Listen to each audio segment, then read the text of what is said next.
Hey guys, this is Brian from City Gone Fishing, and today we're gonna try out this Zebco Hawg Seeker bite alert system. Check that out. And it just died. No, It stopped working. it stopped working.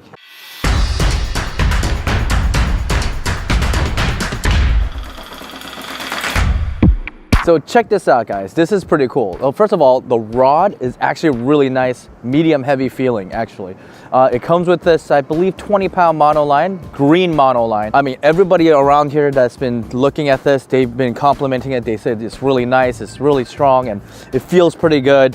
The sweet sauce of this is this reel right here. So if you guys check this out here, it has a built-in bite alarm. You turn it on here. That green light is part of the alert, and that beep that you just heard, what happens is you adjust, I don't know if you can see this, let me see if I can adjust the lighting so you can you see that?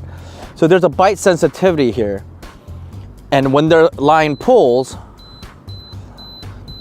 it beeps and it lights up. So the light, I have another Zebco right there to test it out. The light obviously lets you know this is the one that has a bite, and the beep, I don't know if it's loud enough, but there is a beep. So one thing you should know, this is a continuous anti-reverse. That means obviously because it relies on the pull for the alarm, you cannot have it, you cannot turn off the anti-reverse. Another thing you should know is if your drag is set really loose, well, that was a failure right there. If your drag is, if it will shut up now, no. Okay, it stopped. So if your drag, notice it's still on. If your drag is set really loose and the fish take it, it will not set the alarm. So make sure your drag is where you want it to be before you actually wait for the bite. And another strange thing is, for some reason, you would think, well, the sound of the drag and the bait clicker will in itself be the bite alert. But listen to how quiet this is. You can barely hear anything. It's not there's no click on this thing, so it makes that really useless. But other than that, we're about to see if this is a gimmick or a pretty good idea. We'll see. All right, but we'll give it a shot anyway.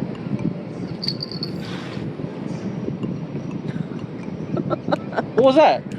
Your bell. This last one here. Oh, that's something.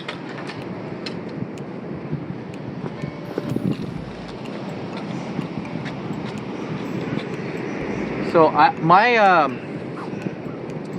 theory is all the expelled students from the School of Fish all came out here, and they're all jerks. And they just strike and do nothing. Not nibble, strike and do nothing. Well, if anything, this proves is that the bite alert system does not work. That was a pretty big strike. And yet, there it goes. I think it's as sensitive as it gets. The sensitivity is on max in terms of like a little pull. So I'm beginning to realize maybe this, because no matter how sensitive I do it, it doesn't really, the alarm doesn't really go off. I think because it has to go around a little, that the tension cannot be this strong. I think there has to be some slack, and then when there's a sudden pull, that's when the bite alarm goes off. Unfortunately, that also means a lot of the hook and bait might reach the bottom, and it might just be floating around the bottom. But for the sake of this scientific experiments, for the name of science, I shall loosen the slack. I shall loosen the slack. We shall see how that works. It looks like that's what you need to do. There has to be a little, well, maybe mine is too much right now, but there has to be some slack. We shall see. And now, I will go shoo away that bird. Shoo, shoo, shoo. Hey, look it up. What was it? Ah. Ladies and gentlemen, the bite alert works. If you have enough tension on it. That was the first time this bite alert worked. So, yes, you need a slack for it to work. and a pretty strong strike.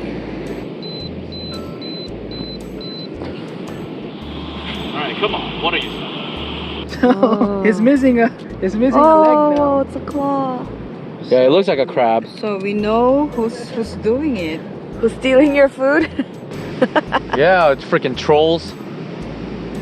And they are totally just taking our bait. Bite alarm just went off, and I saw it kind of in a lower position. I think it was more of a tide. Yep, yet another crab. So he uses a glow in the dark. He uses a glow stick to catch some fish. I use it apparently to catch some crabs. So check that out, huh? Bunch of them out there. It's probably a group. Get off.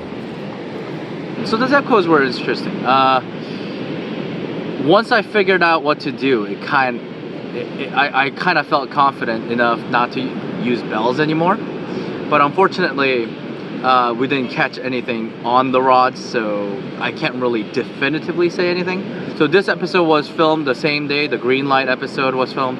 So there was a lot of crabs that were going after it, and definitely there were some alerts that went out. A couple of things you have to remember is apparently there has to be a slack in the line. It cannot have constant tension or strong tension, or else it will constantly have a bite, or it'll constantly think it's having a bite. The one way to know that is when you turn it on. If it beeps once or twice, you're good. If it keeps beeping, that means there's tension. So know that you have to give a little line, which kind of sucks because that means your bait will probably go to the bottom. But if I don't see that as a big of a deal, especially if you put floater or some kind of bees on the hook, then you should be fine. The drag, there's no click. Beeping is kind of low. I think it's good enough when you're fishing on a quiet area, but when there's a bunch of people there, I have no idea how you're going to be able to hear that.